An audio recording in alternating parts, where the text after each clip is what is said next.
अब dear student question number 11 को ध्यान से देखिए। क्वेश्चन नंबर 11 भी मोस्ट इंपॉर्टेंट क्वेश्चन है, एग्जाम में कई बार पूछा गया है। ठीक है, तो देखिए ध्यान से, क्वेश्चन क्या कहता है। सिद्ध कीजिए कि किसी वृत्त के परिगत समांतर चतुर्भुज समचतुर्भुज होता है। ठीक है, वापस सुनिए। सिद्ध कीजिए कि किसी वृत्त के परिगत मतलब चारों ओर वृत्त के परिगत समांतर चतुर्भुज समचतुर्भुज होता है। तो अब देखिए, आपको पता होना चाहिए कि समांतर चतुर्भुज क्या होता है। तो डियर स्टूडेंट, अब हम यहाँ पर सॉल्व करेंगे, तो ध्यान से देखिए। तो सबसे पहले देखिए, इसका डायग्राम मैंने बना दिया है। जैसे डायग्राम क्वेश्चन नंबर 8 का था वैसे बिल्कुल सेम रहेगा। इसमें आपको दिया हुआ है सवाल में कि ए बी सी डी एक समांतर चतुर्भुज है पैरेललोग्राम में। ठीक है, आपको प्रूव करना है कि ए बी सी डी एक समचतुर्भुज होगा। तो अब देखिए पहले ध्यान से, तो डियर स्टूडेंट थोड़ा सा यहाँ पर आप बेसिक देखिए। देखिए, समांतर चतुर्भुज, ठीक है, समांतर चतुर्भुज बेसिकली होता क्या है, पहले आपको पता होना चाहिए, आपने पढ़ा होगा कि एक ऐसा चतुर्भुज जिसमें आमने सामने की भुजाएं पैरेलल और इक्वल होती है, यानी ये भुजा इसके पैरेलल इक्वल और ये इसके पैरेलल इसके इक्वल। ठीक है, आमने सामने की भुजाएं बराबर होती है, आमने सामने के कोण भी बराबर होते हैं। अब सम चतुर्भुज क्या होता है, रोम्बस बोलते हैं इसको इंग्लिश में। तो सम चतुर्भुज क्या होता है, देखिए कि एक ऐसा चतुर्भुज जिसमें फोर साइड इक्वल होती देखिए। ठीक है, ये चारों आपस में इक्वल होती है, इसका आपको ध्यान रखना चाहिए। तो हमें क्या दिया हुआ है, हमें ये वाली फिगर दिया है कि जिसकी आमने सामने की साइड इक्वल होगी, हमें प्रूव करना है कि इसकी फोर साइड इक्वल होगी, यानी ये समचतुर्भुज होगा। ठीक है, तो अब देखिए, तो सबसे पहले आपको यहाँ पे लिखना है दिया है, क्या लिखना है, दिया है। तो सवाल में क्या दिया है वो देखिए ध्यान से, आपको दिया हुआ था कि ए बी सी डी एक समांतर चतुर्भुज है। तो आपको लिखना है ए बी सी डी एक समांतर चतुर्भुज है, समांतर चतुर्भुज है। ठीक है, अब देखिए, आपको पता है अगर कोई आकृति समांतर चतुर्भुज होती है तो उसके आमने सामने की भुजाएं बराबर होती है। तो हम बोलेंगे therefore A B C D के बराबर होगा, ए बी सी डी के बराबर होगा, एंड क्या होगा, ए बी सी डी के बराबर और ए डी बी सी के बराबर, ए डी बी सी के बराबर। ये हमने यहाँ पर कैसे लिखा है, क्योंकि ए बी सी डी बोला था एक समांतर चतुर्भुज है। अब इसको सिद्ध करना है कि ये समचतुर्भुज है, तो हम यहाँ पे लिखेंगे सिद्ध करना है। तो हम यहाँ पे क्या लिखेंगे, सिद्ध करना है। तो डियर स्टूडेंट, क्या सिद्ध करना है वो देखिए ध्यान से। आपको सिद्ध करना है कि ए बी सी डी एक समचतुर्भुज होगा। ठीक है, तो हम लिखेंगे ए बी सी डी एक समचतुर्भुज है, समचतुर्भुज है। ठीक है, अब समचतुर्भुज किसको बोलते हैं, जिसमें फोर साइड इक्वल होती है, A B B C C D D बराबर होगी। तो आपको यानी समचतुर्भुज के लिए आपको सिद्ध करना पड़ेगा कि जो ए बी है, A B side B C के बराबर है और B C side C D के बराबर है और सी डी क्या ए डी के बराबर है। ठीक है, तो जब चारों साइड यानी A B B C C D D A चारों साइड बराबर हो जाएगी तो ये समचतुर्भुज होगा फिर। ठीक है, चलो अब हम यहाँ पे क्या लिखेंगे, उपपत्ति, क्या लिखेंगे, उपपत्ति, प्रूफ।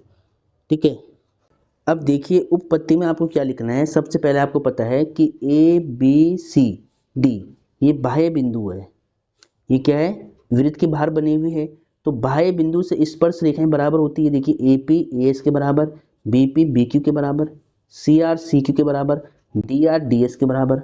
तो जो प्रमेय आपने 10.2 पढ़ी थी वो आपको सबसे पहले यहाँ पे लिखना पड़ेगा और उसके अकॉर्डिंग हम फिर इसको सॉल्व करेंगे। ठीक है, तो हम लिखेंगे चूंकि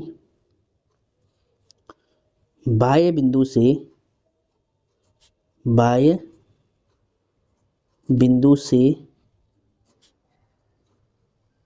वृत्त पर, बाह्य बिंदु से वृत्त पर खींची गई स्पर्श रेखाओं की लंबाई, स्पर्श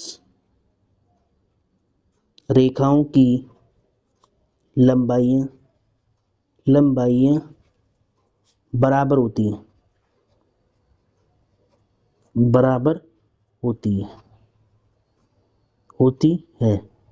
ठीक है। तो देखिए, तो ये वाली थ्योरम आपको पहले एक बार मेंशन करनी है, लिख के दिखानी है एग्जामिनर को, ठीक है। अब इसके अकॉर्डिंग सारा काम करेंगे, क्योंकि ए बाह्य बिंदु है, बी बाह्य बिंदु है, सी बाह्य बिंदु है, डी बाह्य बिंदु है। तो बाह्य बिंदु ए से स्पर्श रेखा ए पी और ए एस बराबर होगा, बी पी और बी क्यू बराबर होगा, सी क्यू और सी आर बराबर होगा, डी आर और डी एस बराबर होगा। तो आपको बस ये लिखना है। अब इसीलिए हम बोल सकते हैं कि जो ए पी है, स्पर्श रेखा ए पी है, वो ए एस के बराबर होगा, ठीक है। इसको मानना समीकरण 1। बीपी, ठीक है, बीपी बराबर होगा बी क्यू के, बीपी बी क्यू बराबर। समीकरण नंबर 2, सी आर और सी क्यू बराबर, सी आर और सी क्यू बराबर। समीकरण नंबर 3, और डी आर और डी एस बराबर,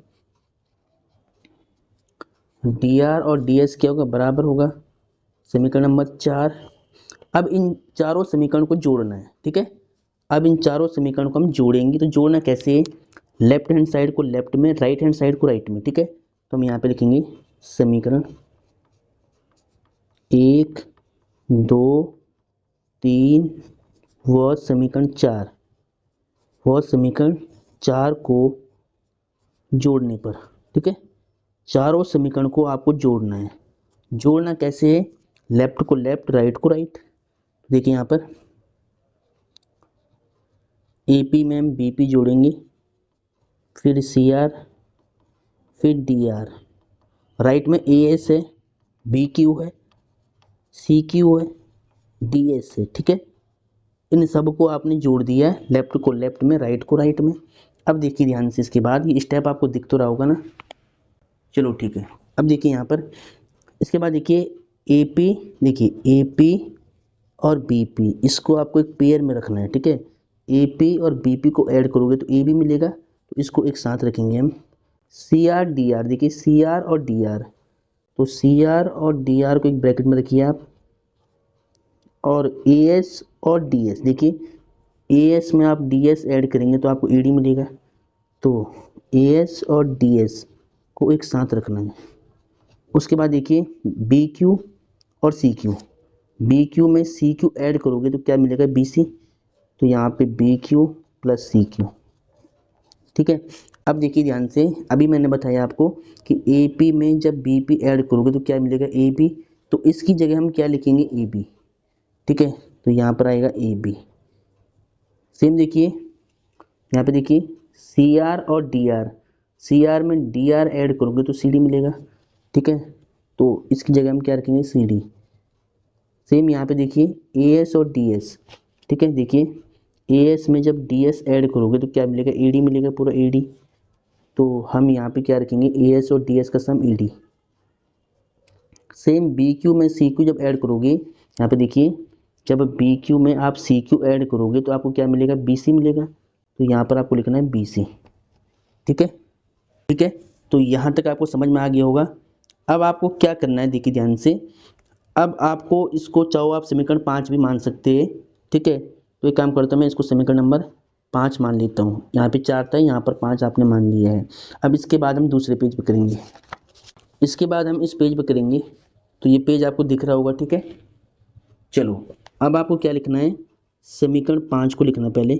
तो समीकरण 5 से, तो समीकरण 5 क्या थी, देखिए यहाँ पर समीकरण 5 को लिखता हूँ फटाफट। ए बी प्लस में है, उसके बाद है आपका सी डी था, यहाँ पर सी डी इक्वल था, उसके बाद ए डी और बी सी था, ठीक है।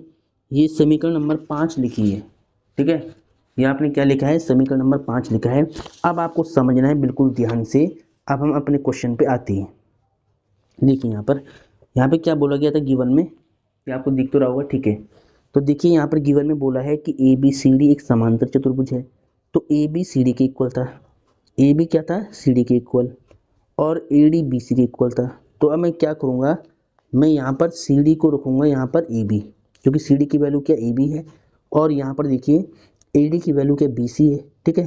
तो आपको यहाँ पर पुट करना है, पुट ए बी को, ठीक है, सी डी की वैल्यू इक्वल थी किसके, ए बी के। तो सी डी की वैल्यू हम यहाँ पर रखेंगे ए बी, एंड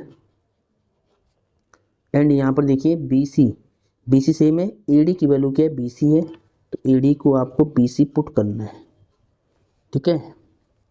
तो यहाँ पे लिखना है, अब देखिए ध्यान से, यहाँ पर तो ए बी तो आपको सेम रखना है, सी डी की वैल्यू क्या ए बी है, यहाँ पे देखिए ए डी की वैल्यू क्या बी सी है, तो बी सी और ये वाला बी सी सेम पहले से ही है, तो ए बी कितना होगा, 2AB होगा, बी सी कितना होगा, 2BC होगा।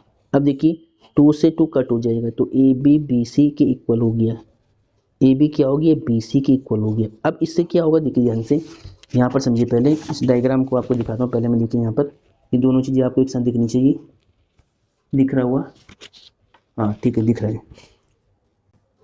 अब देखिए ध्यान से कि यहाँ पर देखिए पहले से आपको गिवन था, यहाँ पे देखिए, ठीक है, तो पहले आप यहाँ पे देखिए आपको पहले से गिवन था कि ए बी सी डी के इक्वल है, ए डी बी सी के इक्वल है, यानी आपको गिवन था कि ए बी सी डी के इक्वल है, ए डी बी सी के इक्वल है, लेकिन आपने क्या किया, आपने ए बी को बी सी के इक्वल प्रूव कर दिया है, यानी आपने प्रूव किया कि ए बी और बी सी ये भी इक्वल है, यानी ये इसके इक्वल पहले से ही था और ये इसके इक्वल पहले से ही था, लेकिन आपने प्रूव किया कि ए बी बी सी के इक्वल है, लेकिन बी सी इक्वल था ए डी के, ठीक है।